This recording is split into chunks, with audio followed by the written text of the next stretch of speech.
Good evening. I call to order this work session of the Gladstone City Council via Zoom on Tuesday, January 27th, 2026. It's 5:30 p.m. The City of Gladstone is abiding by guidelines set forth in House Bill 2560, which requires the governing body of the public body, to the extent reasonably possible, to make all meetings accessible remotely through technological means and provide opportunity for members of the general public to remotely submit oral and written testimony during meetings to the extent in-person oral and written testimony is allowed. Therefore, this meeting will be open to the public. Well, usually I would say both in person and virtually using the Zoom platform, but tonight we are just using the Zoom platform because of some heating issues in the council chamber, and this was just an easier way for us to gather.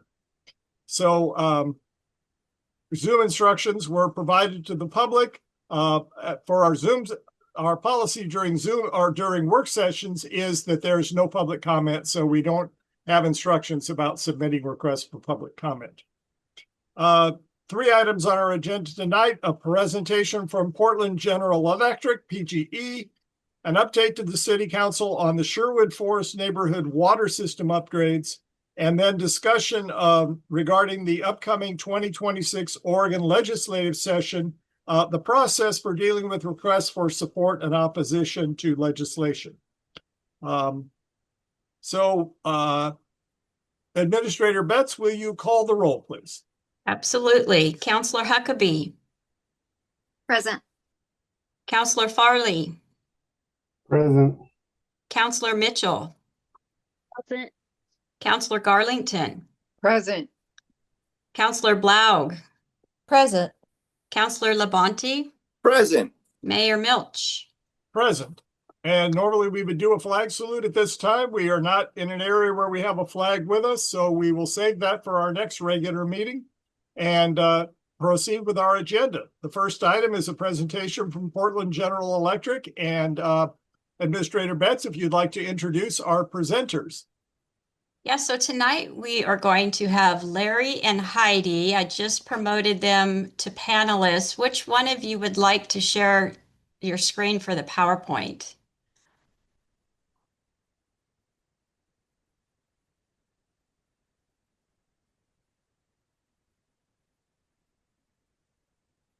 Hi, sorry about that. It kicked me out and then brought me back in. So I think I might have missed something. Do you want to be the co-host to show the PowerPoint? Sure. Do I then just click when we're ready to? I don't have the presentation. If I make you co-host, then you can just pull it up from your file. Okay. 1 second and I'll get that ready. Give me just a second here. Jackie, is Larry with us? He is. Okay, good. Yes, I guess I got to turn the audio on. Yes, I'm The here. show can't go on without Larry. And if you have any trouble there, Heidi, I can share as well. Okay, I have it pulled up and ready to go, I think. Great. Well, good evening, Mayor Milch and council members, Administrator Betts. My name is Larry Becketall, for the record, Senior Vice President for Advanced Energy Delivery here at Portland General Electric. And with me is Heidi Bill with our local government affairs. And so as she's successfully, I see, getting the slides up, really appreciate the opportunity to come and talk. Is the sound okay? Is the quality coming through all right? Mhm. Okay, great. And want to say thank you for the time here. I don't know that I've done a working session like this via video, and apologize. It tends to be a lot better if we're in person, a little bit more interactive. That way Heidi can kick me under the table if I say something wrong, and I can see if people are falling asleep. We can move on as well. But thank you. I want to spend a little bit of time here this evening to talk about Portland General. I also want to say thank you. I know a number of you have been through our Integrated Operations Center, and Administrator Betts was through this last week. A lot of fun. Appreciate you coming, seeing what it looks like. and understanding what goes on behind the curtains when you flip the switch on. So appreciate everybody's seeing that, and hopefully it gives you a better flavor for what the industry is all about, what we're thinking about, and how do we serve customers, your constituents, citizens of every community in a better way every day. So I also want to call out that Heidi is the touch point. So, you can certainly call me, but if you really want to get something done fast, you talk to Heidi. She will go right to the sources. We've given her the authority to tap anybody in the company, and she does. She reaches out where necessary and gets questions answered as quickly as possible, or getting the right teams involved as well. So please don't hesitate to use Heidi whenever possible. If we can go to the next slide.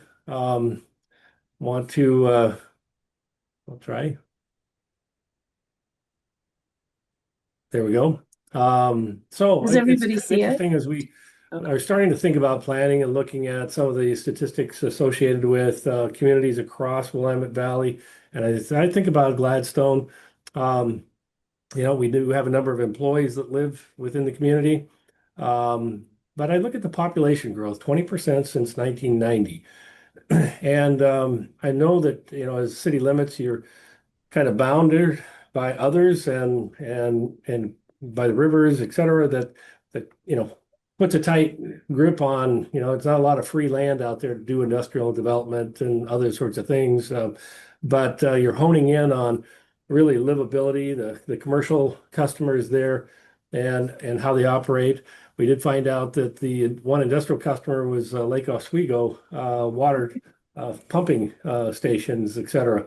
But that 20%, as we think about it, since 1990, we haven't built any new transmission. I'm sure that we've built a little bit of distribution in the area to meet new homes and subdivisions. But really, the transmission was all built out by the early 70s. And Bonneville Power having 75% of that. Ourselves, with our transmission facilities around and within the Willamette Valley, we have a little bit. We own 1/3 of the transmission down to California. That was installed again in that 70s period. And then we have a little bit that goes north and ties to the north end with Bonneville. And so we rely heavily upon Bonneville and bringing power from many of our generating sites that are across the state. I'll say up mainly in the Gorge area, a little bit up towards Astoria. And then we have generation that comes all the way to us from Montana as well. The last remaining coal plant that we have any ownership of is out in eastern Montana, 400 miles away. But what we are seeing, and we'll talk about some of the power supply, it's coming from California heavily these last couple of years with all the solar in the desert Southwest. So we're seeing a lot of flows now coming from the south, whereas in the past, the majority of the flows went from the north to the south. So that 20% growth, I just call that out just to say, we've got to be mindful of what we have for capacity. And I don't have the figures here in front of me, but a typical home being about 3 kW, 5,000 homes, that's about 15 megawatts of use, but the commercial is much larger than the average home. So how many subdivision or how many substations serve the area and how many feeders? It's really important for us as we think about planning. And the density, if you're putting in taller buildings, are you infill that's taking place? Do we have enough capacity? We want to ask that question of ourselves and work with your planning department to make sure that we're ready for the future. And it really is important that we look 5 years out at a minimum to really plan for all of us.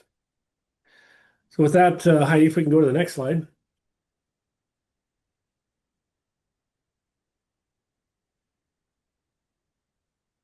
Great. We're diving back in, and that's why Heidi joins me here today.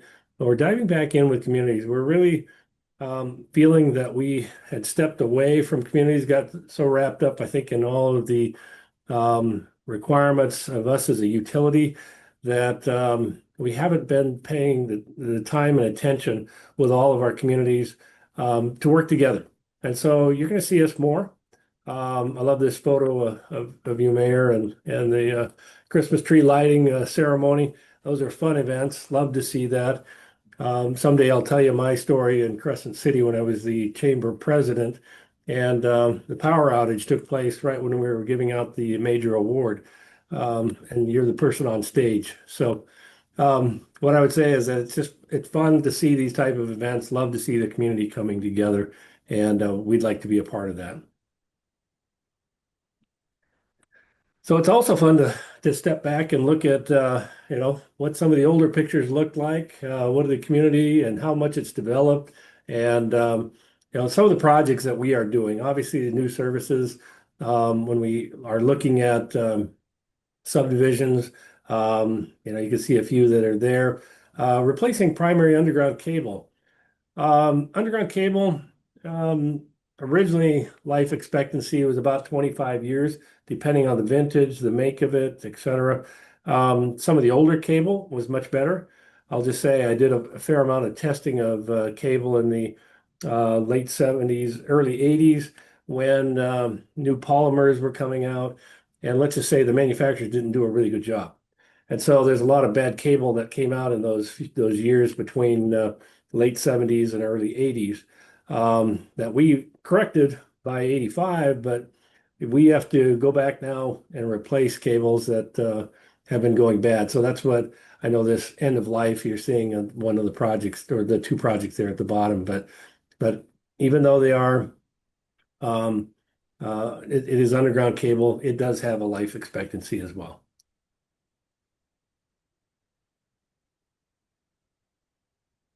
So one of the things that I think all of us as communities are thinking through is resiliency. I'll just say that storms are coming at us. They're when they come, they hit faster, harder, don't stick around as long many times. And so you've got a lot of equipment on the ground very fast or damaged very quickly by the wind or the ice. We're seeing that this week over on the eastern side of the United States. Knock on wood, it wasn't us this week, but we're not through with and done with Mother Nature in this winter yet. But storms, how do we prepare for that? How do we build for?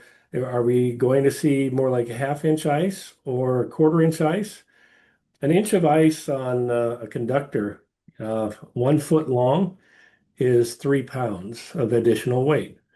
So if you've got a 300-foot span of wire, that's about 1,000 pounds on each of those lines. So you can imagine, hanging 5 people off of each wire. That's the amount of weight that ice can have, and that's why it's so damaging when we do have the ice storms if it's building up on the wire. As you see, also wildfire now. After the Memorial Day of 2020. That was the real eye opener for all of us here. And luckily, we did a public safety power shutoff on Mount Hood, which really did save the mountain in our view. After we went up there and saw the devastation after the fact, it was just grateful that we did de-energize and we didn't have a major fire up there on Mount Hood.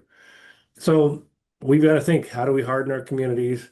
And you may actually be impacted, not necessarily from the fire itself coming down from, say, the foothills, but people moving in, having to relocate, having to find sources where they can, go to if they are impacted by it. So we have to think about that as well.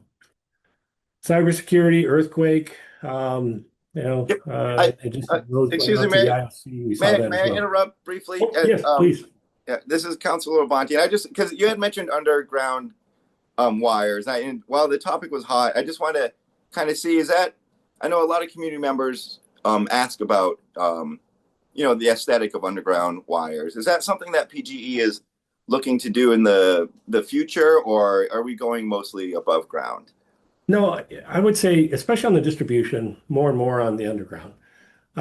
What I would also encourage is that it's always cheapest if you do it when the subdivision is first being built. So having requirements in place that developers, need to put it underground when they're first building, I personally would That's encourage that. I appreciate that comment. In our community, we're almost completely built out. How do we work with some infrastructure that's existing now above ground? Is there any plan on going underground with things that are above ground now? Well, Or are we there looking are, and there's mostly for? also, and I'll just say, and Heidi will probably have to look up the terminology, but there are funds that cities do collect, and in fact, through us, and can do that if so choosing. Obviously, that's a little bit of an adder to customers' bills, but saving up a pool of money to do a conversion to take that overhead to underground. So there are some options that way. It certainly is expensive. Yep. Where we can do that, we like to look for opportunities. Where it's hard is the secondary services that go to the homes. And that's why I say it's cheaper when you have a subdivision, because we might come and want to put the underground in the street on the primary 12,000 volts, but the 120, 240 to the home is overhead. Well, there's a cost to customers to put that underground and change out their meter base, if you will, from an overhead service to an underground service. That's probably the one hardship that we run into more often than not. That's why I say it's a whole lot cheaper if we do it when the subdivision is first built. Yeah, I really appreciate that comment. Thank you very much. And so, You bet. Larry, Counselor Labonte, a specific example that we're working with PGE on is the redevelopment of Portland Avenue. And we're trying to think strategically as if we're putting new infrastructure underground, does it make sense to ask PGE to do underground utilities? We could probably get to yes, but it's going to end up costing the Gladstone residents to pay for that to happen. And Larry, I think you quoted me some numbers, in like beyond distribution lines, but the ones with the high power, the high voltage. What's the difference in the cost per mile or per whatever measurement it is for underground versus above ground? So in the urban area, like in Gladstone, to do about a mile of primary, which is lower voltage, 12,000 volts, through a city street and the other utilities, et cetera, that's about $2 million to do transmission. So if we're looking at the pictures there, you see the lattice tower, looks like probably 230,000 volt lines. The transmission is anywhere from 10 to 20 times that cost. So it gets really expensive on the transmission side. Got it. Thanks. Do we have a All lot right, of Heidi? transmission through Gladstone? There's not. There's a fair amount of. I think there's the 115 kV system, which tends to be on wood poles. They're usually about 80 foot tall, and you a lot of times have distribution underneath of them. So that's the majority of what's running through Gladstone. Something else that's changed for our industry is batteries. In this picture on the left, you see a photo that's, I believe that one is the Seaside battery, if I'm not mistaken. But we have three major spots right now. One is Fairview or Troutdale by the airport. The second one is in St. John's area. And then there's a smaller one that is over out of Hillsborough. And we have a total of 500 megawatts now of batteries on our system. That's about 10% of what our peak is as an operating utility. We try to utilize in many ways to buy energy when it's cheaper. So let's say the wind is blowing at night. or the sun during the peak of the day from down in California. And we load the batteries at that time. And then when it's more expensive, let's say in the morning to operate when everybody's getting up, taking their showers, etc., we use that energy at that time and not have to pay for the expensive energy at that time. So the batteries have done wonders for us in terms of trying to keep costs down. And the second thing they do for us is resiliency. So if we lose generation, again, like I said, it's maybe out in eastern Montana. Our newest wind farm is out there by Miles City. If we lose that, then these batteries can help pick up for a period of time while we resort our generation and figure out, where best to supply it from. So batteries are new to our industry, and they really are a handy tool helping I'll say the grid across the entire West. The others you could see as we keep thinking about, how do we, with wind, with solar, with batteries, how do we combine to do a better job? And how do we modernize the equipment that we have in the field? We have a lot more sensors, a lot more information, and those that have gone through the IOC can have gotten a feel for what we're able to do now that we have that capability. Wildfire, we talked about a little bit. Trees and overhead power lines, they don't go together well. And so we're trying to harden. Many times we're looking to underground in some locations. But you can see that distribution like this, the poles are 45 foot tall, but the trees are 180 feet tall. So, you're not going to cut a swath wide enough to keep the trees out. And so you can put covered wire on. That's one solution with steel poles. The other is to underground. And so, we looked for the best options in those locations. We have approximately 1,100 miles of area that we would classify as high fire risk in our area. It only serves a small percentage of the customers that we have, but it's a lot of exposure out there. We are in noting there at the bottom, we do have fire detection cameras, so we're using AI in our cameras now to warn us and tell us that there is a fire. It picks up the smoke, and it does that very, very well. I'll say on average, it's probably close to an hour to 2 hours ahead of schedule due to the traditional monitoring. And if it happens at night, you may not see it at all until the next morning, whereas these cameras are picking it up even at night. And it's open now to the public, so all fire departments, et cetera, have access to those cameras. And they really have been a good tool for us. We also use those, maybe you've heard the term grid enhancing technologies. And that's, again, with transmission, trying to get the most out of the existing system. So better conductor that can operate at higher temperatures and put more capacity on, not have to change out all the structures. Another one is dynamic line ratings, which utilizes the weather information. So wind, ambient temperature makes a big difference on the ratings of the wire. So we're using that now real time to give us very accurate information so we can operate the system. And yes, we do push it further, but we know where those limits are given those conditions. And may I ask, please, regarding the AI? It's fascinating. So they're almost like smoke detectors in the woods, in a sense. Yeah. Oh, absolutely. They are exactly that. But they do a camera. Yeah, they have cameras. How's that work? Well, they've designed it in, so it's looking for that signature, if you will.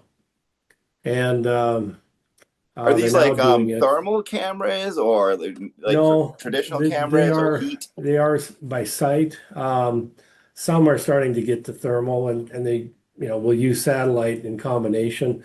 But no, these are by sight, seeing that spark, etc. Um, it's I will just say the accuracy is really good, and it get pinpoint to we figure within 100 feet of where it starts, and getting people there. It also works really well for the Forest Service who may be doing a controlled burn. They can put a mobile one out and monitor the site after they've burned to make sure it doesn't restart. So there's some really good ways that they're using it, but we're now Wow. using that same sort of technology, thinking about physical. So if somebody's in and around a building or going into, used to be, the alarms that you had weren't all that sensitive and couldn't tell the difference between a deer and a person. So the cameras now can pick up those differences and tell you. Interesting. How Larry, many of can you those are out there? We have, I believe it's 36 of the AI cameras, and they see out probably something on the order of about a 5 mile range Mhm. and Mounted on poles, I 360. assume. Yeah, they're mounted on poles or towers. Yeah, Oh, very cool. Thank you. And Yeah. can I add a little? So I also am deeply fascinated with these. I think that they're really neat. So I'll send out to the group. I'll send you on PG's website where you can look at the cameras and you can kind of get a feel for it. But at PGE, we do have the gentleman that helped, he says, train these cameras for PGE. And they're so detailed, in the morning you have to have them trained between fog, which I hadn't thought about, right? And because it can look like smoke. And so there's been a lot of effort put around that, but he's a former wildland firefighter. And so he came from a big background of that. And so I think that's a really thoughtful connection that PG made to have that much involvement with those cameras and having somebody that specialized train them. He calls it training the cameras. There's little minions, I guess. But it was really neat to hear him talk about it. And Jackie, I'm happy we have one that we have brought out to events before. So if you ever find a place for us, like if you do an emergency management fair or something, we can set that up. Yeah, and if I understand correctly, the notifications go directly to like Clackamas Fire, so the response time is immediate, correct? Yeah. Isn't that amazing? That is such an improvement compared to like the fire watchtowers and Mhm. everything, just even in my lifetime. I think it's pretty neat how quickly that's moved along. Oh, next slide, Right. Larry. Sorry. Good. We'll jump off of the wildfire, and I think we wanted to show what our energy and we keep slowly improving how much carbon emission out of our generation. Obviously, you can see the natural gas and the coal there. The other category, which is unspecified, 13% is coming out of California. Majority of it is solar, but we haven't been able to classify it. Excuse me. We haven't been able to classify it as green energy.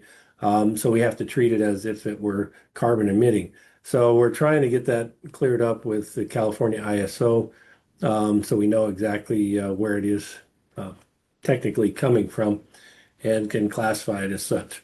But we keep working that way.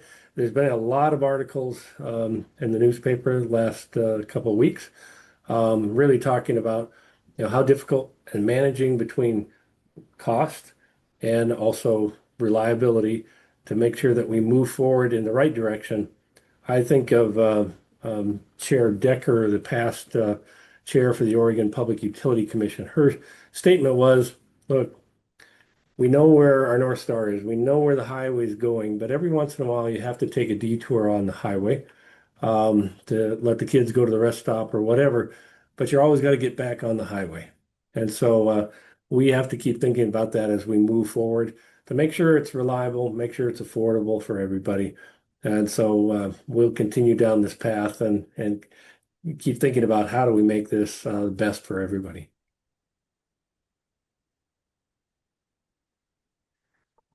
And then I think our last section we wanted to talk about is keeping prices down. This last year, we started an effort to control our costs. We reduced $25 million out of our operating budgets, our O&M budgets. This year, we'll be taking another $30 million out of our operating budgets. Not easy. Not something that is simple. You all know what it's like when that involves personnel as well as programs. But we want to keep advancing the use of technology, but we also want to make ourselves as efficient as possible and lower our energy costs. So much like I was talking about with the batteries, how do we keep driving the energy prices down? And I think one of the areas that also has been in the news has been on data centers. And how do we make sure that cost causation, where they cause it, the improvement requirements, that they're paying for that. And that's going through with the commission right now. And we're anticipating if things went through as we were recommending, they would be seeing about a 25% increase, and residential customers would be seeing a 0% increase. So we want to see that movement. We want to make sure, one, that they do pay for, and we aren't left with stranded assets. So there's commitments on their parts. There's commitments to kind of a take or pay type contract in there. We're doing some very unusual things that, I would say leading the nation in this area, and looking for ways that we bring them on, they're cost effective. And I think a few of you have heard me tell the story that the aluminum industry is really what built the transmission the last go around, along with some of our wood, paper pulp industries, et cetera, in the Northwest. Yes, the aluminum industry left in the 90s, and we had a lot of capacity, and we've been using that since the 90s. So in a similar way, May love to see I cut this in industry pay for really it. quickly? I apologize. This is Yeah. Councilor Labonte again, and you used a term, and I'm not familiar with it. A stranded asset. Can you please just elaborate what you mean by a stranded asset?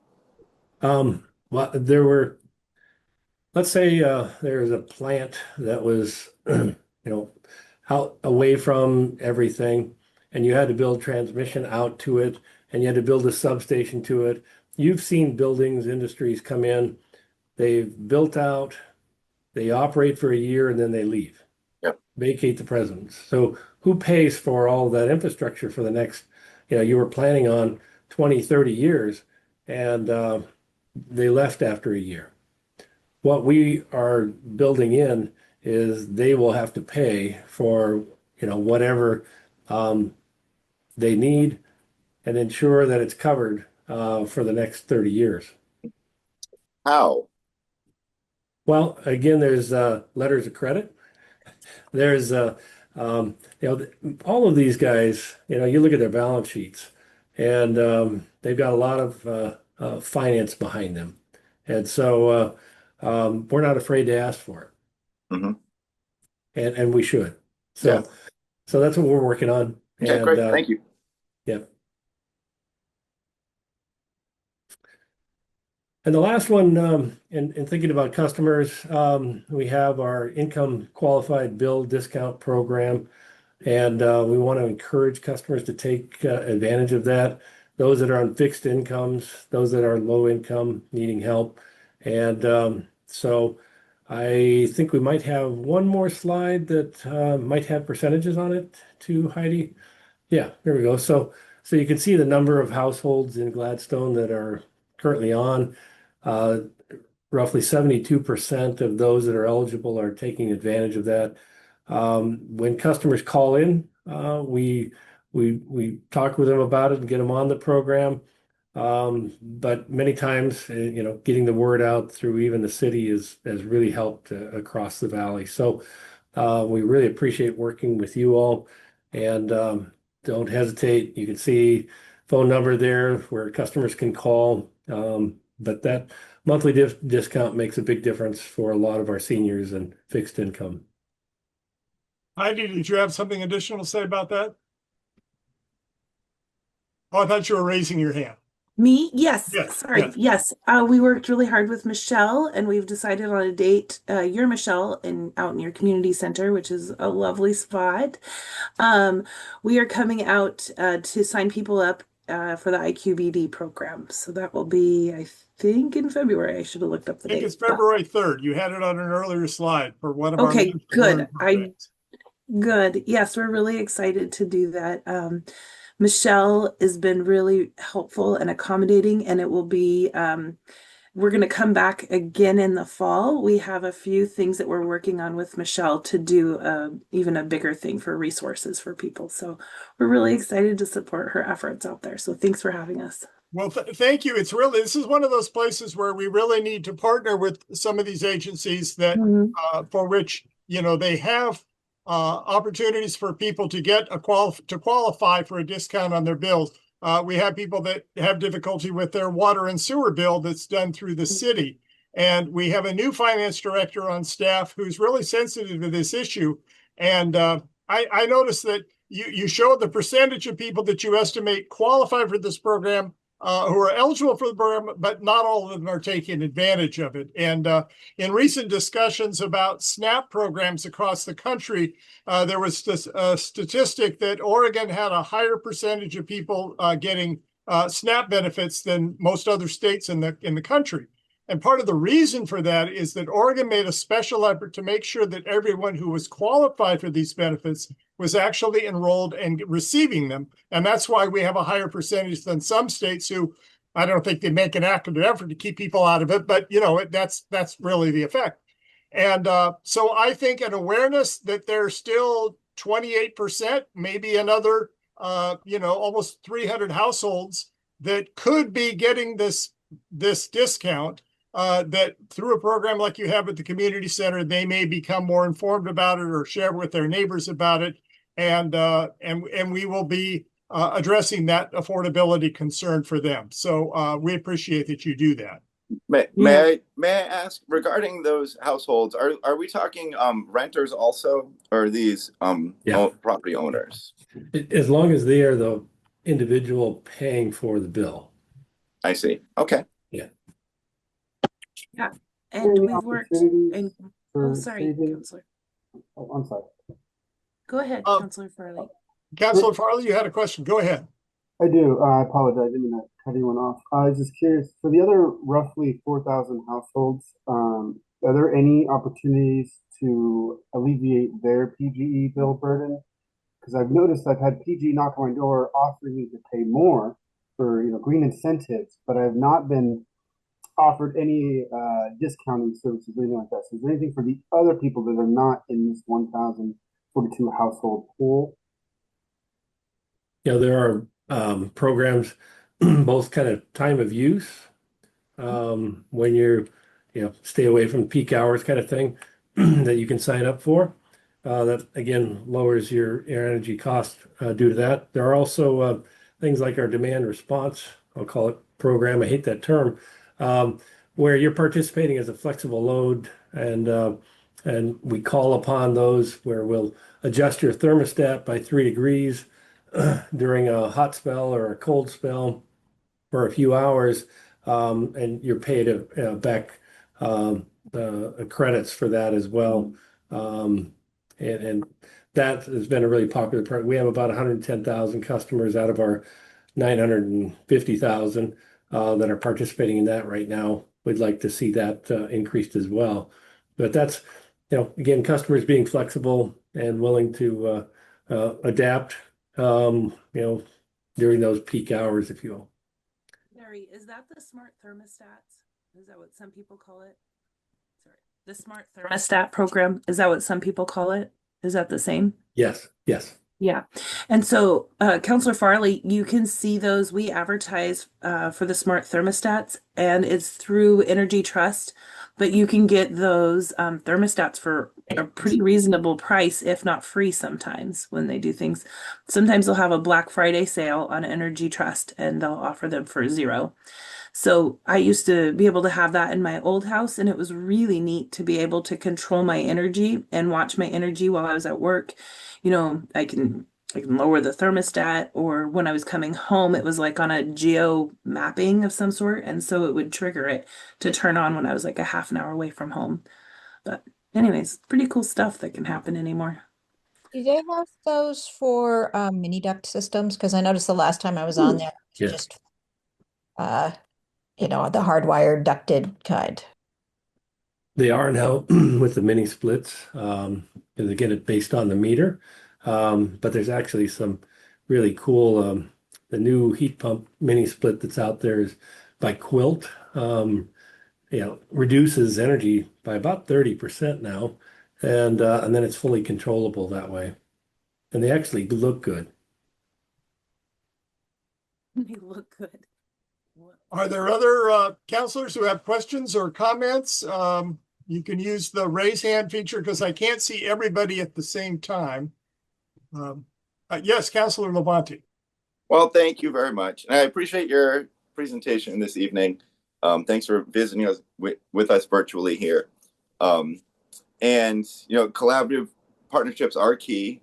The one thing that I hear, from talking to some of the business owners in Gladstone regarding PGE is sometimes just kind of revolved around they don't always feel like they're given notice, period, or enough notice when there's work being done that will affect their parking and some of their flow of customers coming in and out, and also that they're kind of concerned.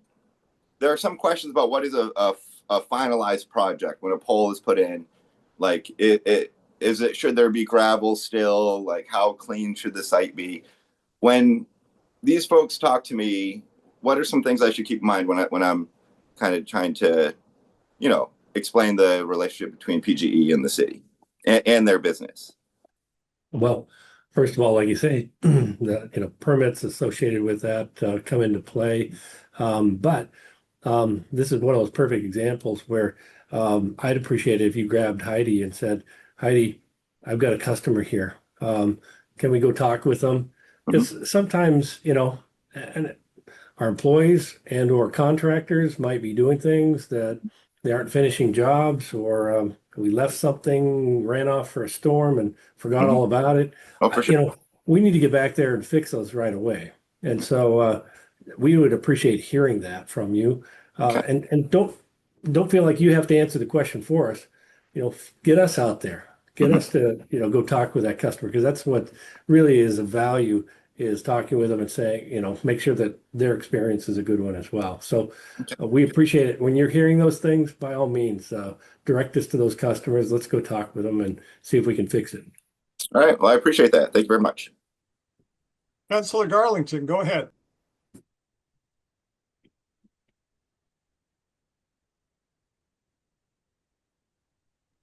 Sorry about that. I had to get myself moving here. I wanted to circle back to the February 30 event for the income qualified bill discount. And my question is, will there be people there that will actually help people get on that program? And what do they need to bring in order for that to happen? Larry, you want me to take that? They don't need to bring anything. And yes, Rachel will be there. They will be signed up immediately. It always helps. I mean, obviously, name, address, who's on the account, Well, kind of thing. But yeah. but we try to simplify. We try to get to that, and verify that that's, Mrs. Jones and living at that address. So that's the So kind I of just information. say, yeah, an ID would be helpful. But Counselor, if you're talking about like paperwork to show financials, we don't require that at PGE. Okay, so you're just asking the questions of what their income is or Yep. if they're needing that assistance. Yep. That's all that needs to happen. Okay, and then when I read that word, PGE will waive all reconnection fees for customers. When someone's electricity gets shut down for temporary, maybe they didn't pay their bill or there's a problem outside of their home, I'm sure that you guys work hard to get them back up quickly. Is that a red flag for your staff for that they can't afford that and that too would trigger that bill discount program possibly for them? Yeah, our team will go through and actually we have other agencies we also try to link them with and for help on funding. But our first and foremost, it costs us a lot more to disconnect someone and then have to reconnect them than it is to keep them up and running. So it's kind of like the last straw, and you hate to do it, and sometimes you end up having to, but that's we want to avoid that in any case we can, and that's why our teams really do work with them, and we want to encourage that conversation. And I know a lot of people are really sensitive about that, don't want to, say anything about it, or ashamed, feel like they don't want to discuss that with the team, but our representatives, walk them through that and try to make it as easy and painless as possible. Thank you for the information.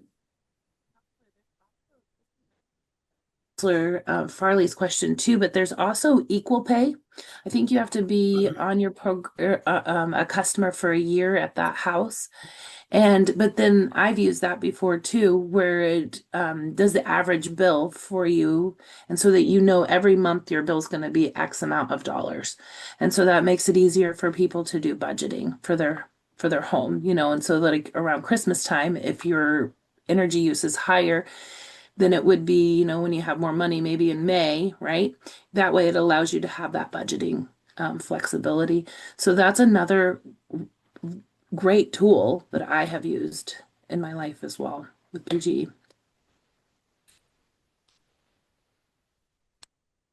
Well, I want to thank you both for being here tonight. Larry, we appreciate your long experience with the utility and your background and knowledge about that. That's really helpful for answering our questions.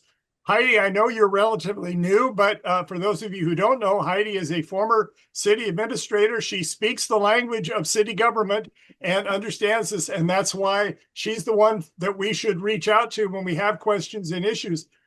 Just before we got here, I was in a meeting with several other Clackamas County mayors, including 3 mayors whose cities border on a large unincorporated region occupied by people who have some concerns with PGE right now. And I told them not to call you in the next hour because I had a meeting with you in my city, honey. But Gladstone is one of the easier cities you will deal with because we don't have huge amounts of land that that you need to invade, if I want to use that term, because that's probably the term they would use for expansion and needed expansion. But we have appreciated that incrementally, as needed, you have made improvements. You did a pole lifting project and raised some of the poles so that wires are higher than some of the nearby trees. We won't have trees toppling down wires and causing us power outages during a freeze event. While it's a little bit inconvenient for a while, those projects were done very quickly, very efficiently, and we can see the improvement in the community. So we are grateful to you for the work that you do. And those of us who have visited that IOC understand what a large scale the operation is to keep things running efficiently, financially, and capacity wise for everything in the state of Oregon, really, that you're responsible for. So it's great to have that understanding, and we're thankful to you for coming with us tonight. Great. Thank you very much, Mayor and Council, to have us. We really appreciate it. You are all very kind. Thank you so much for tonight. Enjoy your evening and have a good meeting. Thank you. We will move along to our next item on the agenda, which is a presentation on the Sherwood Forest Waterline Infrastructure Project.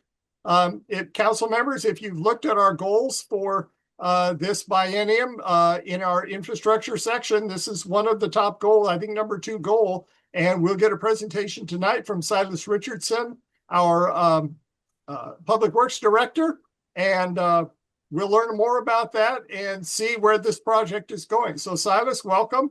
Glad you're on board. and you may introduce them and present this to us now. Thank you, Mayor. Can everybody hear me and see me okay? Yeah, good. Good to see everyone. Let me start by sharing my screen, and it says it's disabled.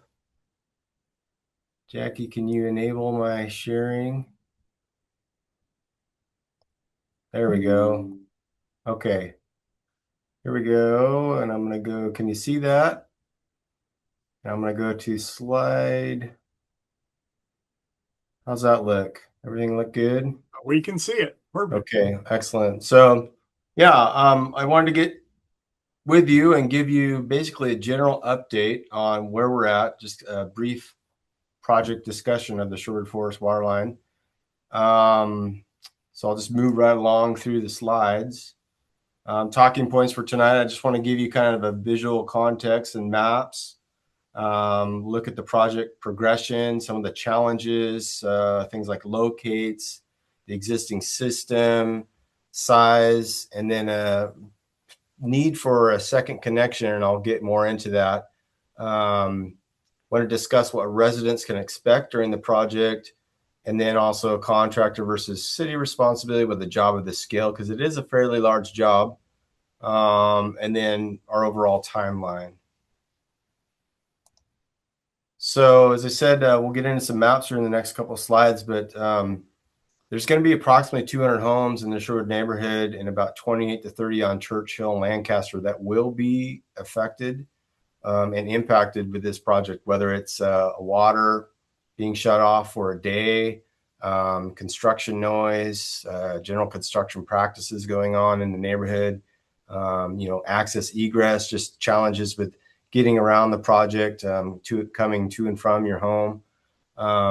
But we are going to install approximately 2,800 feet, 2,820, I think it is, feet of new 8-inch line, along with new valves. And we'll get somewhere around 20 new valves. We'll get some new 6-inch line as well, about 200 feet, some new hydrants, and then services will be new on a portion of the line as well for homes. But this will be considered kind of a backbone for the neighborhood, and it'll allow us to really branch off on the side streets to continue on in future capital improvement plans. Talk a little bit about job timing and planning over the next year, and then the actual construction impact, which I think when it is actually in works, it'll be about a 2 to 3 month construction project. So first map I have for you is just a very high level view of Gladstone. If you can see my cursor, this is, the basically the city limits, but it'll be affecting, as you know, this whole neighborhood up here called Sherwood Forest neighborhood. Little bit, I'm zooming in somewhat in our ArcGIS map, but this is Jennings Road right here. The shaded area is going to be the roads that get the 8-inch line. And then Canterbury, Chessington, Doncaster, these will be points where we need to tie in to the new line. Lancaster will be the feed. So it'll be a challenging aspect to kind of tie in here, which I'll talk a little bit more about. But the feed, as I mentioned, a second feed, this neighborhood is fed strictly from this one line from Lancaster.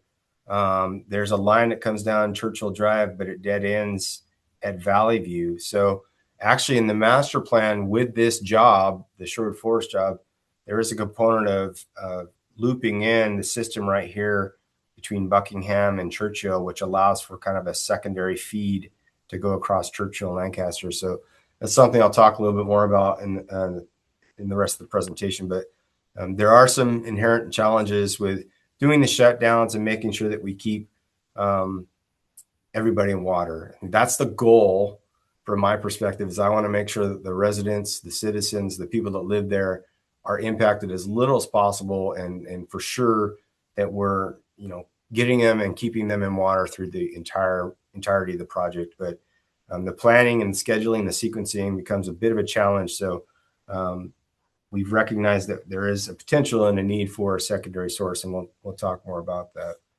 But and I can't see you, so just holler out if you have any questions in the presentation. All I see is my my PowerPoint. So, but this slide is counselors. If you use the hands up feature, the raise hand feature on Zoom, then I can see you and call on you too, because I can't always see all the pictures. Thanks. Thank you, Mr. Mayor. So anyways, just general progression and challenges in the design. And we started working with Pat Sissel Engineering in the design starting in mid-summer. It basically started with calling out locates for the entire neighborhood. We posted some storyboards, letting the neighbors that know that we were going to be in there doing things. Started with that. Then we had some surveying done. And then with that, there was a need for potholing to discover and verify the locations and alignment of utilities in the right-of-way.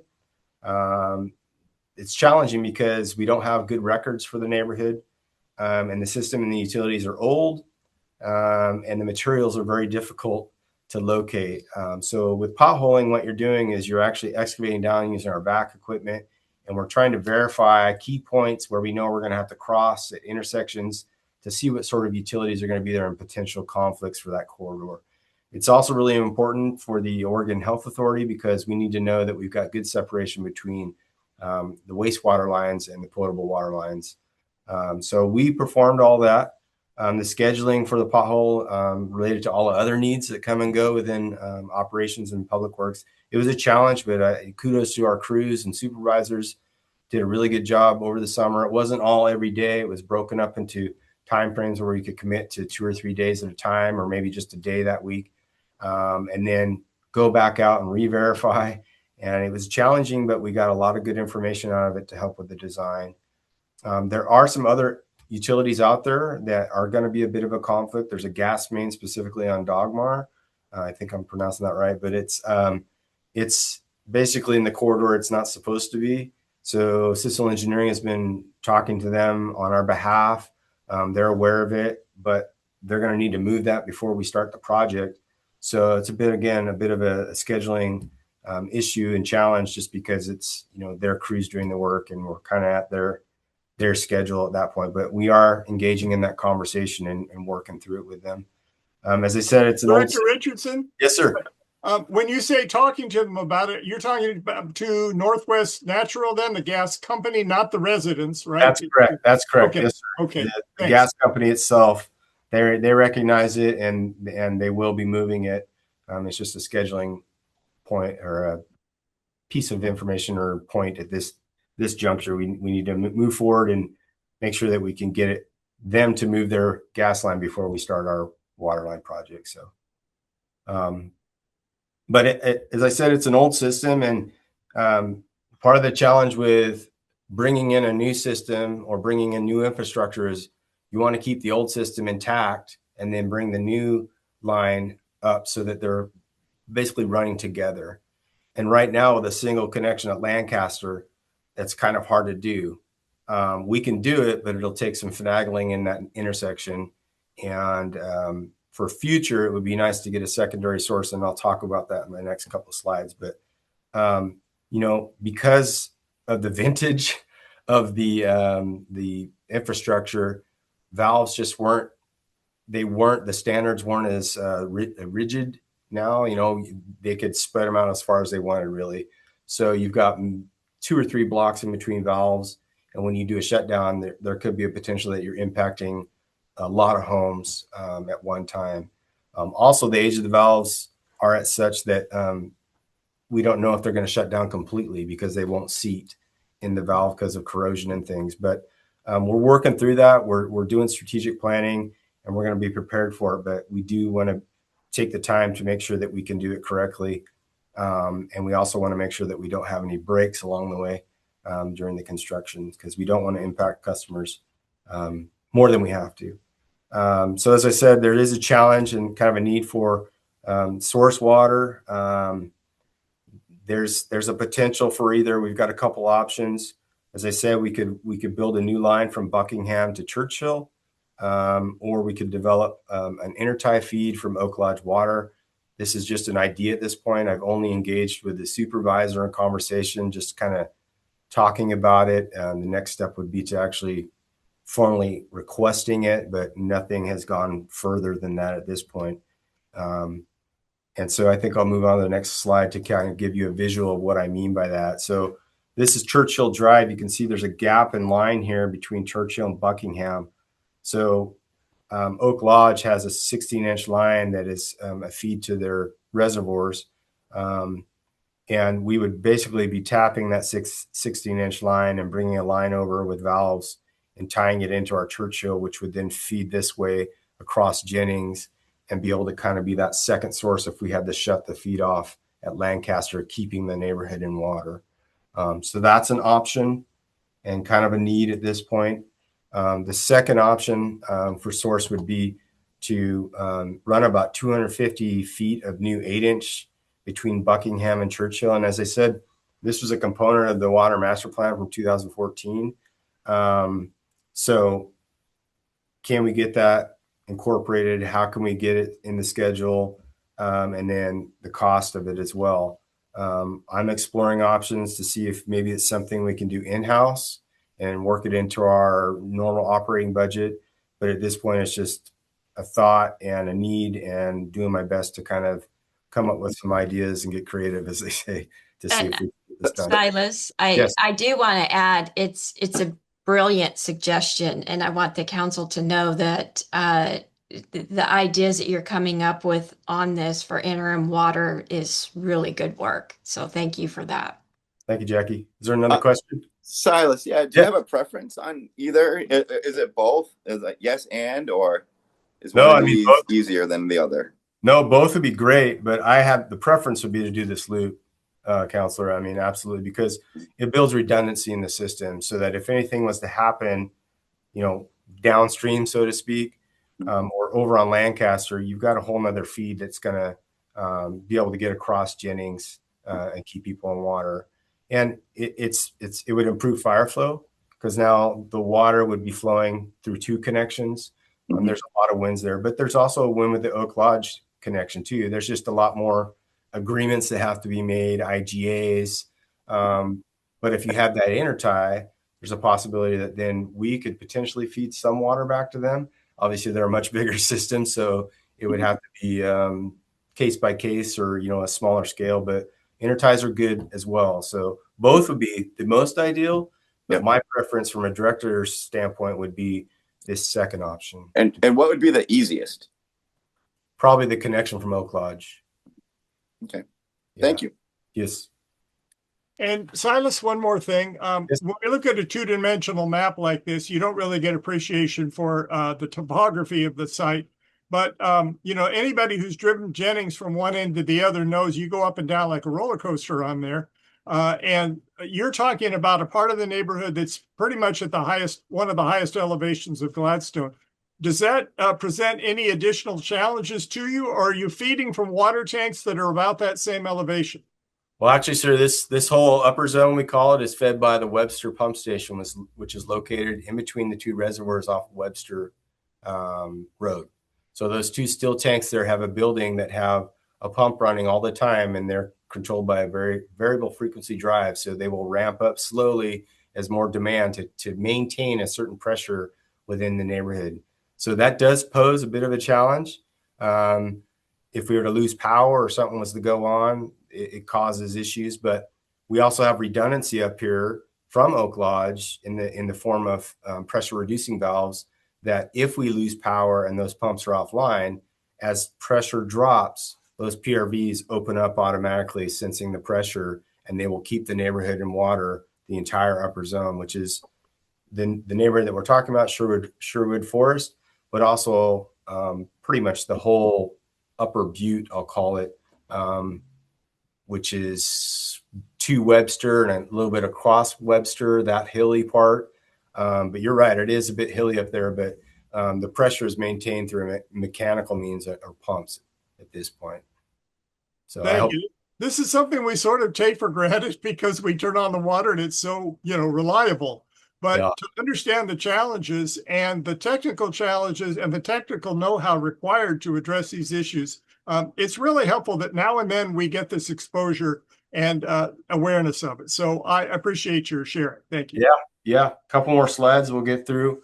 I just want to give you kind of an idea of this scale, the contractor versus city responsibility.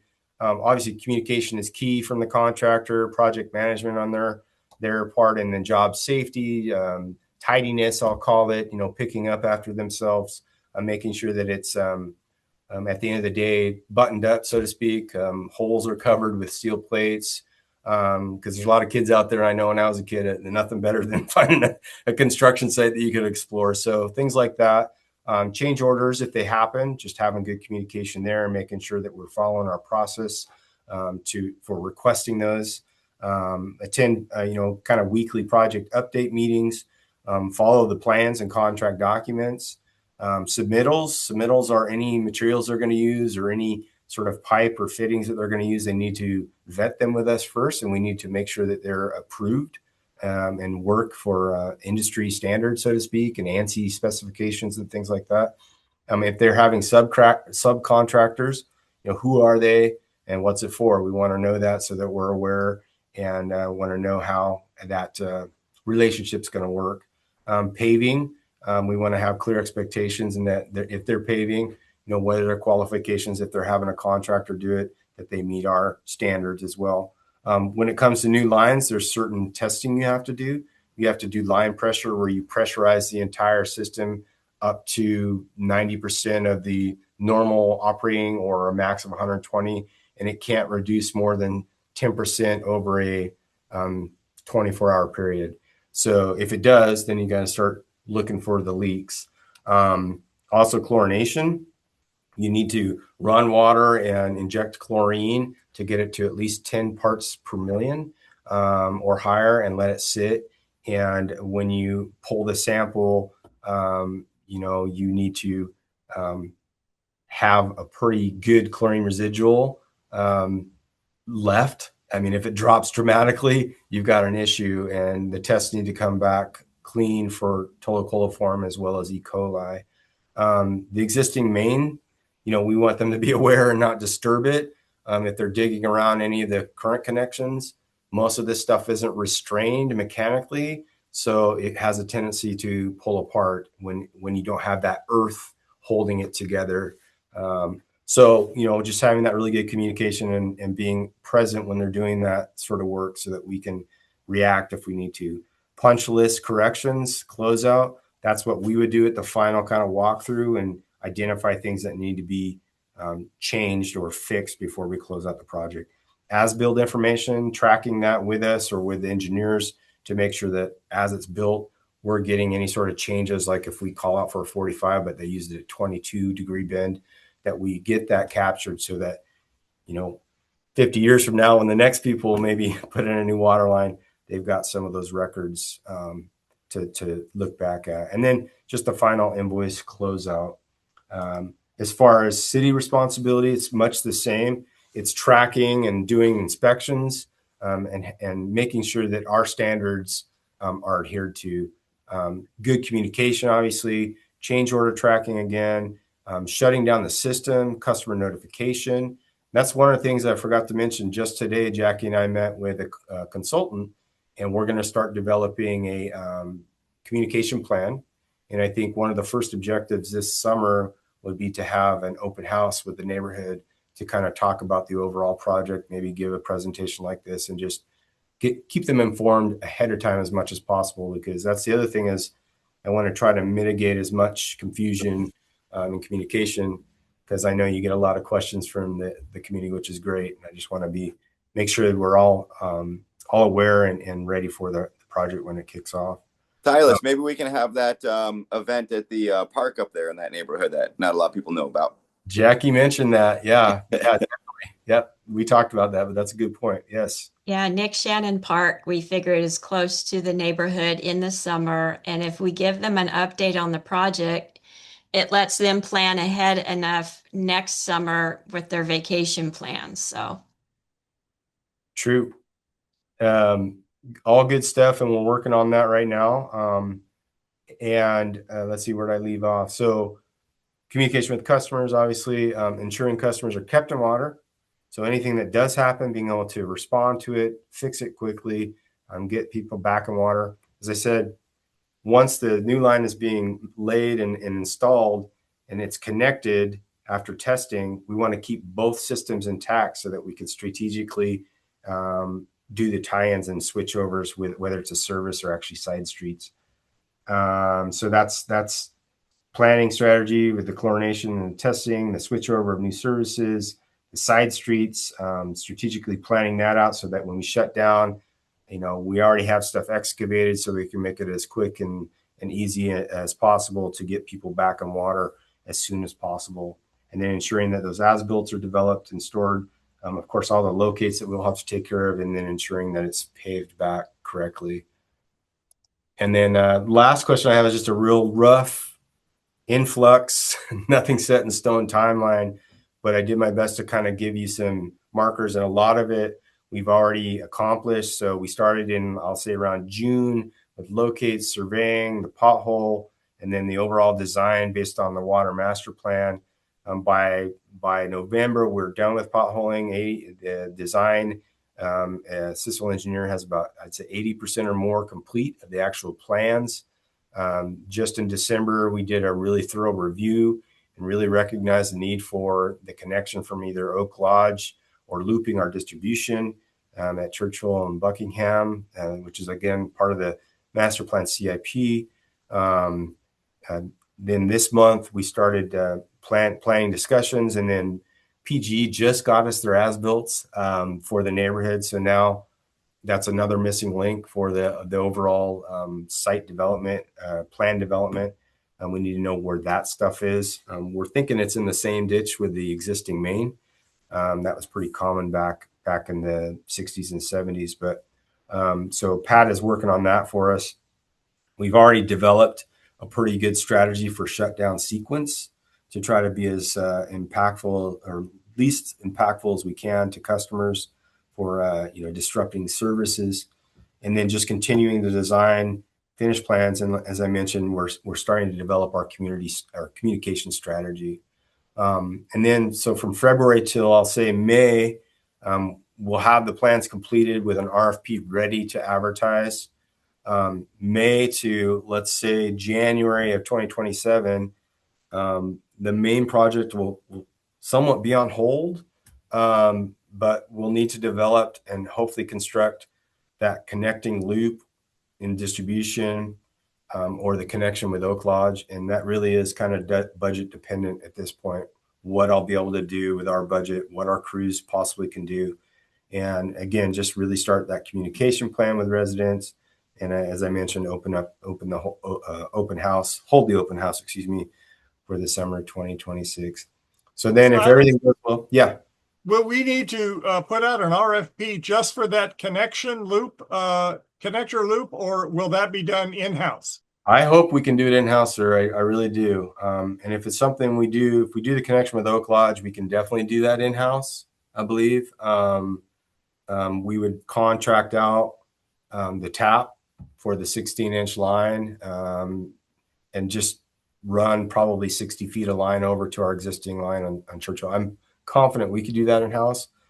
I'm somewhat confident that we could do the other project as well between Churchill and Buckingham, but we need to talk through some things and see what I need to. I still need to get a plan design, so there'll be some costs there, but I think I can incorporate that into a regular operating budget, or even this project potentially. But we'll work it out. But I know the Oak Lodge connection we could do in-house. The other one, I'm about 50-50 at this point. So hopeful that we could do it in-house, because it would be a tremendous training experience as well for the crews here. So, well, for city councilors who are relatively new, or for members of the public that are watching this meeting, later or now or whatever, we have our own public works department, which is full of people that can really respond quickly to immediate concerns and ongoing concerns. But when it comes to big projects like this, our requirement is to put out a request for proposals, for bids from companies. And we've done it on several things related to street improvements and sewer wastewater infiltration and inflow improvements and other things. So this is another one of those kinds of projects where we will seek out a qualified company that gives us the best bid and we'll vet them before we hire them. But then, somewhere along the way, we'll make a decision. Those are the folks we're going with, and they will have to work. You laid out the shared responsibilities between the contractor and the city on this in a very clear way. And that's what we want to have happen. For years in this city, we would see monthly reports from our public works department that would report on something that surprised them when they had an emergency issue to respond to, and then they said, "Oh, look, this storm drain doesn't go anywhere," or "This pipe shouldn't have been connected where it is." And so that's one of the challenges of working with old pipes is, all that detective work of discovering just what's where and where it goes and how it was built. And then to do, to replace it completely, which is almost what we're doing here, is very challenging. So I appreciate the organized way you've done this, and you finish the timeline here for us. Yeah, that's it. Thank you for those words. Hopefully the construction period will be May to July of 2027, and we're closing out in August and September of 2027. Again, that's the goal. This is all still in flux, as I said, and it's dependent on a couple of key items, but I'm confident we're going to get there. I just wanted to, are there any other slides before I end the slideshow that you'd like to go revisit? I think Councilor Garlington has a question. Did you want to go back to another slide or have a question? I just had a couple of comments. Okay, I'm going to end my slideshow if that's okay. And then there we go. I'll stop sharing my screen. Fire away. I had to look really close because some of the lettering got a little bit small in my iPad. So I just want to add into Administrator Bett's comments. A conversation brings ideas, and ideas bring solutions. So thank you for doing that. That's just key to getting a lot of things this big done. So one of my notes that I made, and you obviously are one step ahead of it, which would be working on the constant customer connection and notification plan.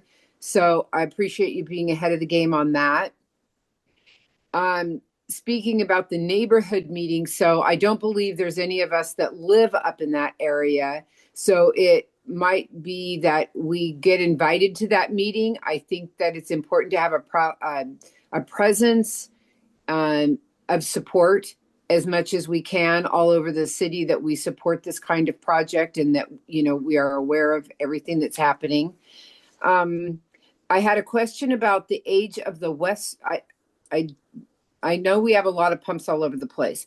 The age of the Webster pump, and will there be any additional pressure on that pump with new lines, and is that a concern?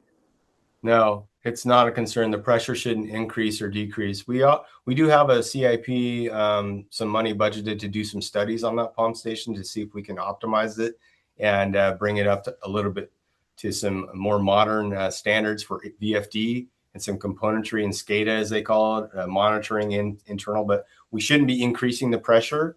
And if anything, this new pipe is going to handle any sort of pressure much better, because as you know, over the past couple of years, in fact, just this last summer, knock on wood, there was a main break that happened. And when it happens up there, it causes pressure fluctuations at that point. So I'm pretty confident, that it's not going to increase pressure. During the project, there might be, but it would be something that we would initiate. Maybe we would have to turn the pumps off or do something, but we would try to give as much notification about that and anticipate as much as possible. But no, and the Webster pump station, I believe, I don't know the exact date, but I want to say it's probably 70s era. And then in the 80s or late 80s, early 90s, they did some upgrades to the motor control center, the VFDs inside the pump station. So we're at a point where we need to investigate that too, and look at trying to earmark some money to do some improvements there as well. Okay. Yeah. And then asking for the city, are there grants involved with this that have alleviated the pain at all, or is this all on us? It's all part of the capital outlay. So it's money that we've gained through rates. And that's what we use. No grants for this project. No. Okay. And then house to street issues. Do you foresee that at all? I know you guys have done a lot of camera work in lines everywhere. What do you foresee any of that? What do you, can I get a little clarification on, are you talking? When you talk about, okay, so I'm, picturing this line coming in and somewhere it's got to connect with each and every house. Am I right? Yeah, it'll connect to the meter. So if there's an existing meter, we would bring a new line up into that existing box and basically push over the old service line, which is a 1 inch or 3/4 service line, and connect it to the meter at that point. So that's the connection that would be happening from the new main. It would be a 1 inch service that's tapped to the ductile iron that comes up to the meter box itself. Okay, and then so you get to that meter box and all of a sudden you now discover a problem of some sort. Do you have anything to say about that? I'm just we would do our best to correct it. Sometimes that might mean having a plumber involved.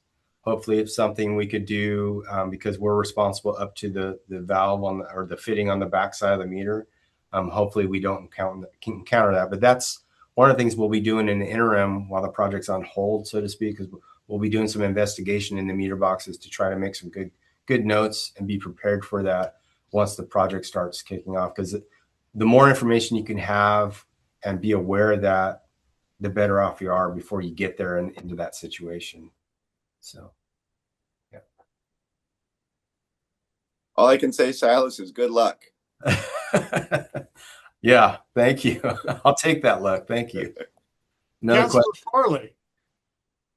Farley. Forgive me if you guys discussed this before I arrived to the show, but I'm curious if we're already in that area and you started your report off talking about how some of these pipes and parts were not made or installed during the best era it could have been. If we're already going to be in the area and water is going to be interrupted, is there any chance we can be proactive and look into anything in that zone that can be updated or modernized? Well, that's the big purpose of this project, is to try to get the majority of the neighborhood replaced with a newer size and newer material. I'm not going to say that when the pipe that's currently in the ground, when it was installed, it probably met industry standards for that era, but the standards have changed dramatically, mainly for fire flow and being able to control flows. So they've got more stringent standards on spacing between valves, number of hydrants within spacing, 425 feet, 450 feet, standards like that, so that you've got more fire protection within neighborhoods. And that's one of the big reasons why we're upsizing to 8 inch from 6 inch, is you get a better water flow. I didn't quite hear your entire question, but we are going to try to update the majority of the water line. And then once we have this backbone in the neighborhood, we'll be able to do smaller capital improvement projects to try to, within some sort of a time frame, do the entire neighborhood at that point. But as I said, this was the city in 2014, and we're getting close to needing a new master plan. But one of the state requirements is we have to have some sort of a plan that we put together that recognizes deficiencies and items that need to be corrected within each of our compartments, whether it's wastewater, stormwater, or drinking water. And this was one of those projects, and the council recognized it and made it a council goal. So that's why we're doing our best to try to get the project rolling and get it done. So to answer your question, Councilor Farley, we are going to modernize it, but we're only going to do 2,800 feet of it. I don't know the total amount of feet, but we'll do that. And then any of the houses that are fronting that new line will get a full new service as well. It does. I was thinking back to when, sorry if it's quiet, I'm using my daughter's webcam because I couldn't log into the tablet right. But you mentioned how some blocks don't have like a cutoff valve, whereas other blocks are smaller. So I was just curious, since you're already in the zone, if you knew like, hey, 4 blocks this way is a nightmare, we're already kind of here turning the water off. Can you slip in and like fix that? That was more my curiosity.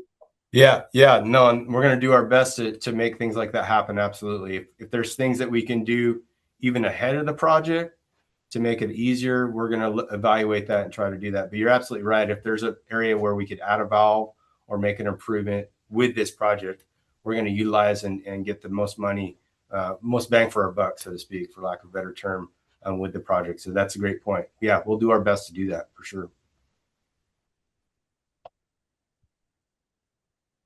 That's all I had. If there's any other questions, I'm here. If not, I'm here. You know how to get a hold of me, and I appreciate the time. And yeah, thank you very much.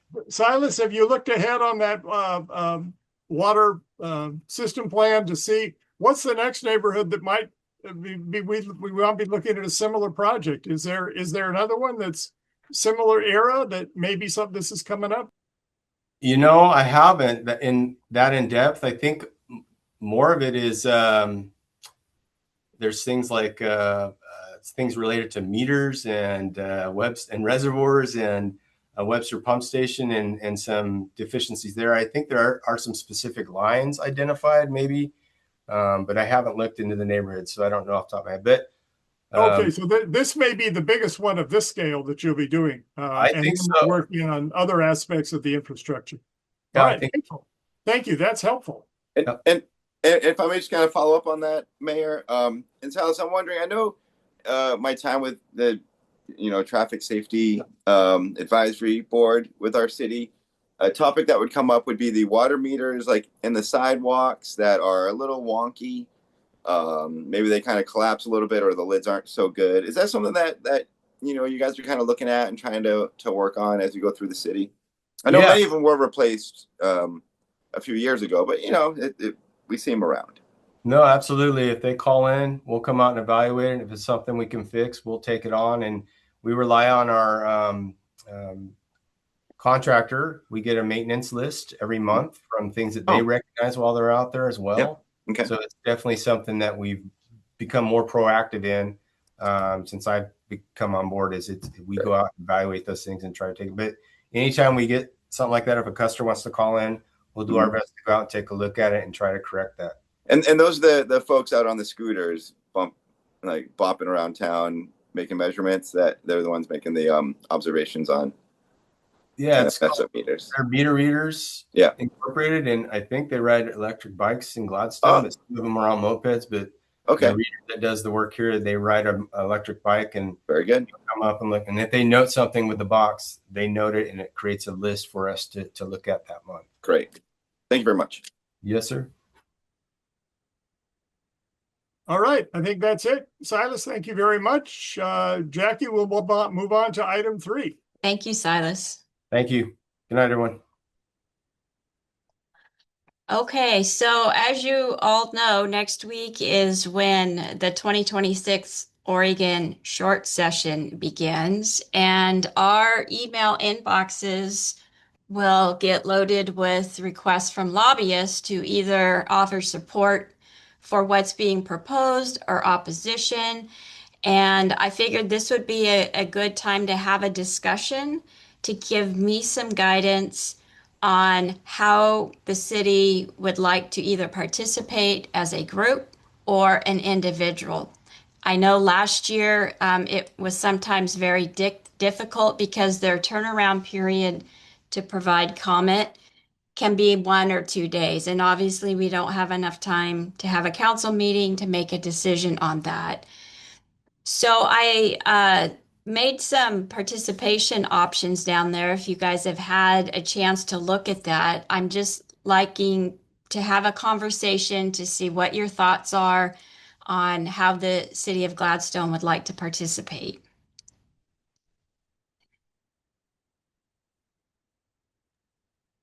You used the term on there, submitting testimony.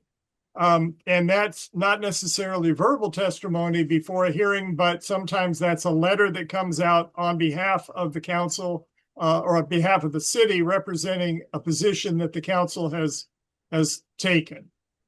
So individuals can speak as individuals on any issue they want to, but it's when we're asked to sort of say, Does the city support this?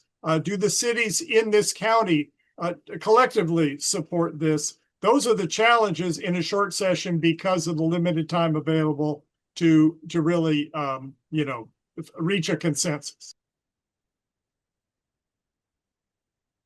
That is correct. And we don't even have to submit testimony during the short session, but I know that the city of Gladstone is very active with the League of Oregon Cities. And so let's have a conversation about, do we want to submit testimony or do we not want to? Do you want to do it as an individual? A lot of the larger cities pay lobbyists to do this work for them. Gladstone doesn't have that here, so it comes down to whether I have to scramble to prepare a letter or an email and then try to communicate with the council on whether or not they're for or against. And there have been times when it's been split, and I'm not comfortable sending something on behalf of the city for that reason. So I'm happy to do whatever the consensus is from the council. May I ask, Jackie, what, there's a number of types of bills that are out there, and what are some of the areas where you believe our city might have some influence towards our goals? Well, I haven't looked at all the specific goals for the short session. I usually have a pretty good feel for whether or not Gladstone even needs to pay attention to that. But again, I don't know what's going to be coming before us. We could just look at if something comes in that kind of mirrors one of our council goals, whether it's, housing, infrastructure. We could gauge it that way. But I haven't seen the slate of bills yet that are going to be coming forward. Well, and if I may follow up, what would be your ideal scenario here, if that exists, or if that's even worth talking about? Well, I think let's see, the transportation bill that the governor put into place that now is not in place. I had submitted testimony that the city of Gladstone supported that, but there were a couple that didn't support that. And I felt like I shouldn't probably have sent that. So that's where I'm just like saying, I'm okay not submitting anything. And I don't want to be responsible for trying to figure out individual opposition or support of certain bills. The transportation one, I'm assuming, is going to be coming up in this short session. But that is probably to the extent that I know that's before us. The mayor may know a little bit more about the slate. I don't know that much more right now, but I do attend Metropolitan's Mayor Consortium, and we have lobbyists who act on behalf of the cities in the metropolitan area who typically have really different concerns than the collective cities across the state, most of which are much smaller, are in rural areas. And so the position that MMC might take on things that would affect growth and housing and transportation in the metro region are going to be different than a position that LOC would take that represents the views across small cities and more rural cities.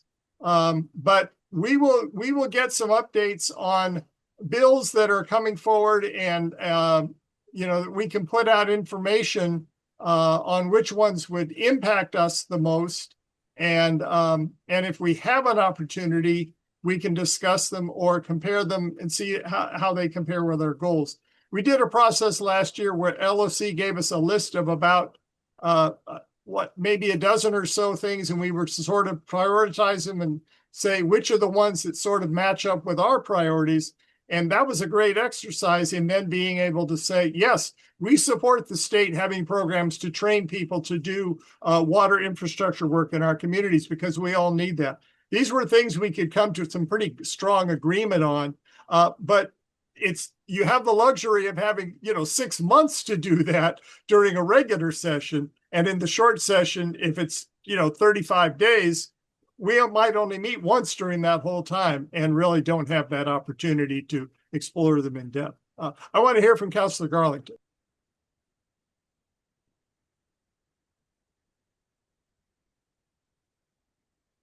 You're on mute. Sorry.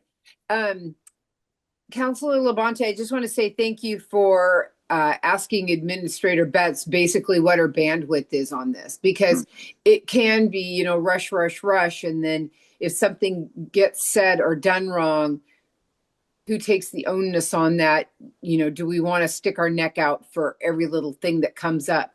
But I think it's important too to identify, if we had a list, and I'm not saying we would get or we wouldn't get, or everything I know sometimes comes at piecemeal.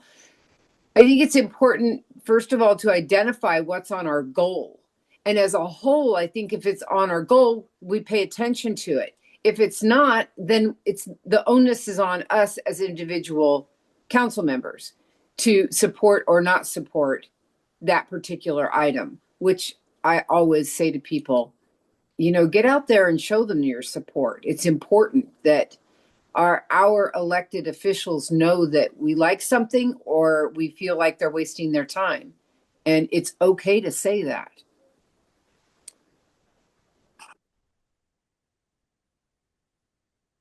Well, one of the options that you put on here, I can't remember which Number one it 4. was. Oh, Number 5 is my preference, but refrain from submitting testimony altogether as a city. Yeah, that sort of takes away the need to reach consensus. But permit, at number 4, permit individual elected officials to submit their own testimony. And as long as we do that, indicating in your testimony that you are speaking as an individual, not for the city or for the city council, you always have that right. And I think that as we inform ourselves on issues that matter to us personally, that we have enough knowledge about to be able to provide testimony that's clear and helpful to the legislature, I think that's a great role for us to play in our community. Our own local former Councilor Hartman, who's now a representative. This is her last session with the legislature. She focused on some issues related to abuse, to the use of technology to abuse people. These are issues that individually many of us care about, but they don't appear on our goals as a city council. And so that's the kind of issue where, as individuals, you can really help to support something that means a lot to that particular legislator. And there are education issues and other things that don't really fall under our purview, but which would be helpful for them to hear from people. So, I would suggest that all of you become as well informed as you can about these things through whatever sources you need, whether it's discussions with other city staff from our city, from other cities, other elected officials, and then always take advantage of that opportunity to speak as an individual on the things that are important to you. And just for clarification, I look at that. Let's call them options 4 and 5. The last two, are they essentially the same thing? I mean, do they essentially do the same thing? And that we can submit our own testimony, and I'm sure, Jackie, that you'll be monitoring what's going on anyways. yeah. Do you guys get emails from LOC lobbyists that say, okay, so you're getting the same ones that I'm getting? Like I said, I have a pretty good gauge on what I think Gladstone needs to weigh in on, but I know the transportation bill was an issue last time, and I don't want to find myself trying to work through a council that may not be supportive on that. So between 4 and 5, I can still even provide nuggets on certain ones for you to weigh in as an individual if you would like to. Can I just add too that the LOC, I did get an email and they're going to start their Friday sessions back up. That's at noon. your face is on there if you want it to be. If not, it's 1 hour, and they pack in a lot of information, but everything that happens, they're talking about it.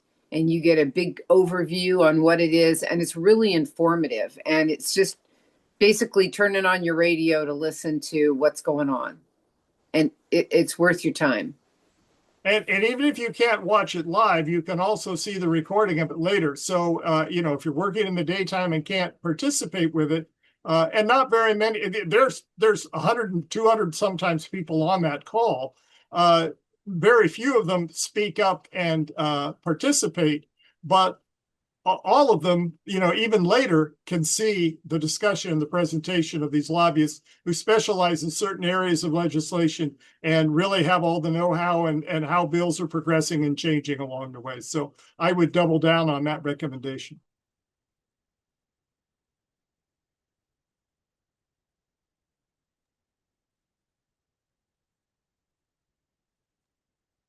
Maria has her hand up. I have a question.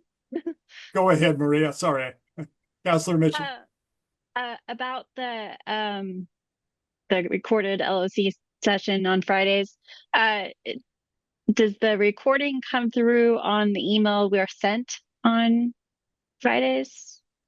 Yeah, I think they have like a bulletin that comes through that announces it, or there's an email that announces it, and later on they publish a bulletin that sort of like a little newsletter that summarizes some things. But somewhere in there, there's usually a link to the previous Friday's thing. Sometimes it comes up the very same day, so later that evening you can watch.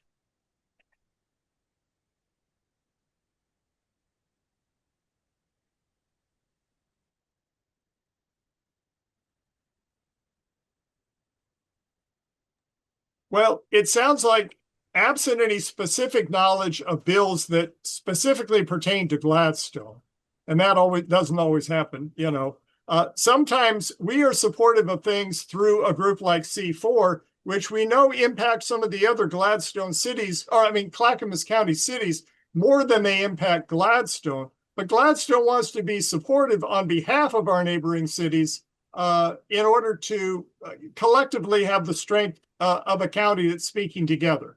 That may happen this year on some things. And again, the way we approach it, if we don't have a clear opportunity to share and discuss and reach consensus and take a vote as a council, I think we're kind of on our own.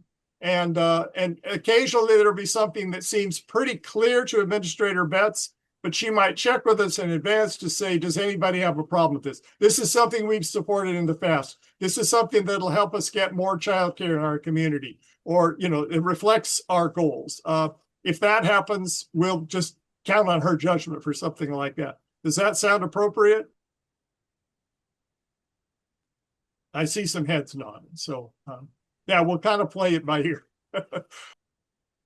Does the city have any role in trying to promote funding for schools?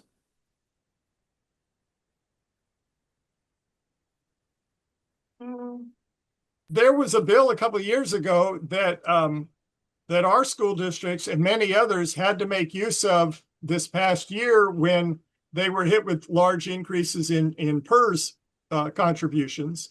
And I can't remember the number of it, but it was some kind of Senate bill in a previous legislature that made available some funds for bridging some of those gaps.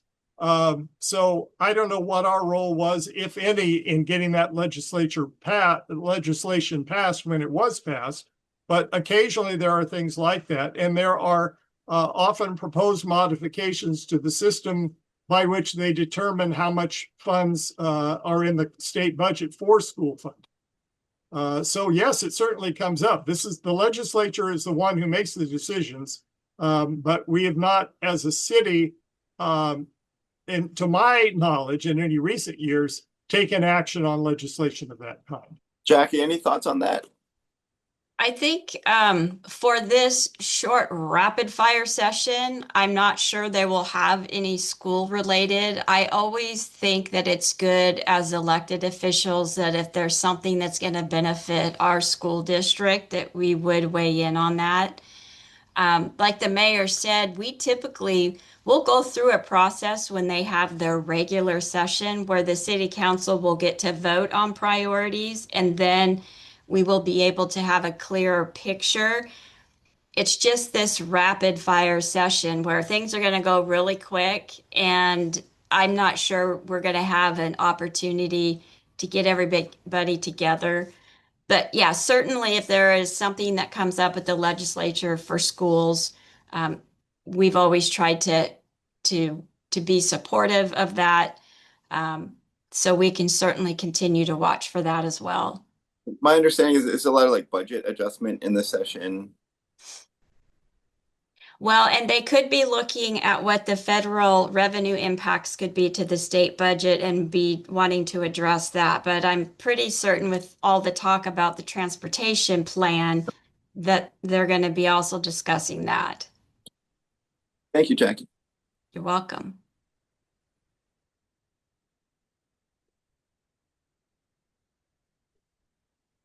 Councilor Mitchell. Just to show my still newness, or at least I feel new really still. That was when we voted last year on our priorities, that was the list of like 10 things where we narrowed down to like 5 or something like that. Okay. Thank you. Yes, and sadly, that education for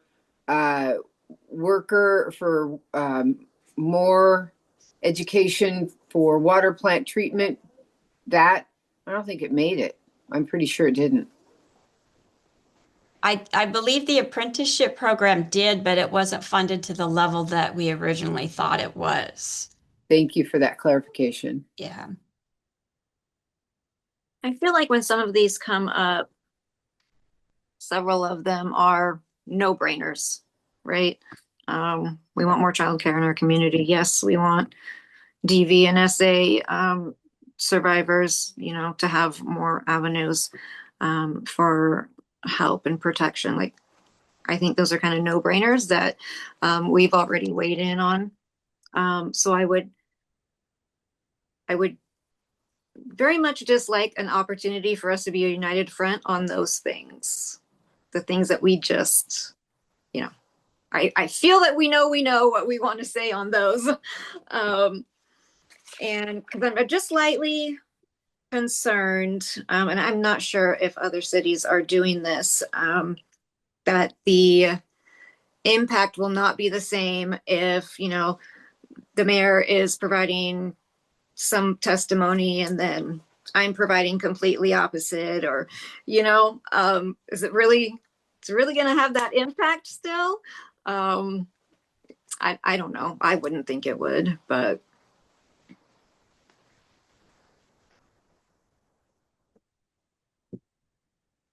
Well, there may be occasions when that happens, but I like to think that part of your role as an elected official is to have that there's a little more weight to what you say when you do testify on something you care about. And so I don't want to deny anybody in the council the opportunity to do that. No. And I want to encourage it because, Councilor Farley may know more about some education related issues and really have something based on personal experience as a teacher that he'd like to share. And the rest of you have your own, areas of influence and knowledge and experience that will bring something. But that name, city councilor, attached to your name can add a little weight to what you share. And so I know that we don't want to contradict each other. But on the other hand, we don't want to make that a reason to sort of limit how we do this. No, I don't want to limit anybody from being able to provide whatever testimony that they feel is right. What I'm saying is if those no-brainers come through, Administrator Betts can just draw it up, send it an email like normal, and so we can get it off quickly. I want to say that I agree with that. I think sometimes it's really important that if we are a united front, why not just come forward and say it? It brings more weight to whatever the issue is. And I think that there are some no-brainer things. Yes, we are still looking for childcare funding. Yes, we, believe in protecting the rights of people, that kind of thing. And again, I'm just going to go back to, I do believe that when it says the entire Gladstone Council, it does bring more weight. I agree with that 100%.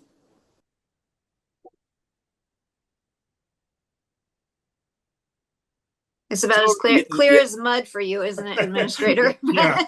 Well, yeah, That was yeah. my point. Have we given you enough guidance where you feel like at least you can Yeah. bounce back to this discussion if there's ever an individual issue for which you want some feedback? Well, and the beauty of this is that I have individual relationships with each of you, and I kind of understand your individual views. And so if something comes up that I think you may not be aligned with the rest of the council, I would reach out and have a conversation first. So I do feel pretty good about what we all are aligned on. And we'll have a better idea probably at the end of this week when we actually see what it is they'll be focused on. So. Would this involve any special meetings on our part?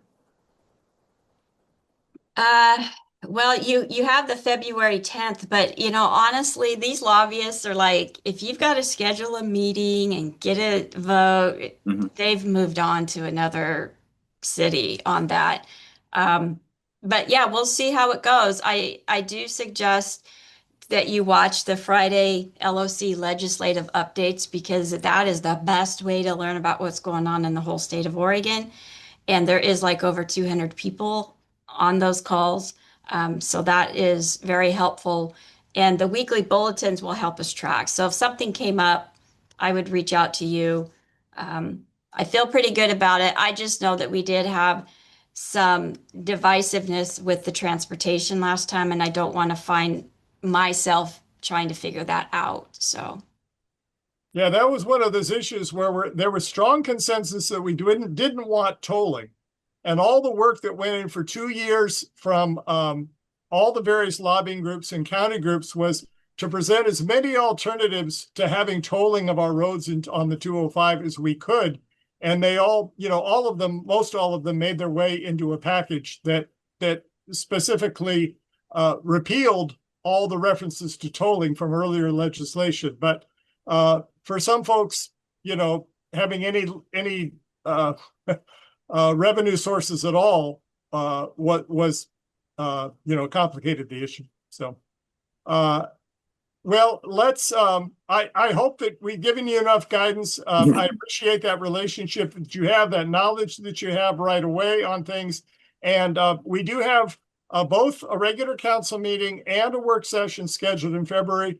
It may be that the timing will work right, that we can add an item to agenda, one or the other of those. We can take a work session and have something where we actually take action and vote on it on the 24th if need be. But that would just really be a matter of timing. And I don't know if it's going to happen, but it could. So we'll be ready. And we've had this conversation, which I think really it helps us give a foundation to that. We don't have to do that when something comes up. Now we've had it and we understand. Councilor Garlickson, I'll give you the last word on this. I just want to say that I know that Senator Meek is talking Thursday night, correct? I will be traveling that night. If anybody goes and listens and cares to share notes, blind copy everybody or something, I would love to see anything that piques our interest. Maybe there's information that he has that we don't, that is things that are going to come down the pike, and I would love to know about that. So, Councilor Mitchell. I was actually confused about the email administrator that set out about where the town hall is going to be. Yeah, I don't know. I sent that out the day his staff called and asked for the community meeting room. And I was just giving you a heads up. I don't know if he changed his mind or where it's at because I haven't seen any flyer posted anywhere. Where is the community room? Is that in City Hall? Yeah, it's at City Hall at the end Okay. of City Hall. Yes. Okay. And he's had at least 2 there, I think, previously. So his constituents are familiar with that room. We have something we call a community room in the new library, and there was a little confusion at the library board meeting earlier this week about which one he was talking about. But I think we're right. It's the one in City Hall, he has to get a key and, know how to work the system and all that to use it. But he's done it before, and it has plenty of seating for a lot of constituents.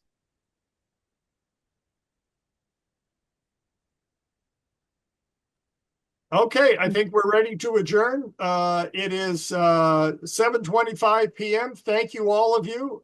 This was very informative.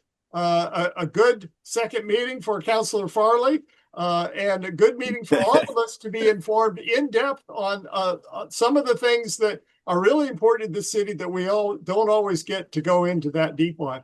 And they will come up again. So, this is good foundational information. So, good night, all.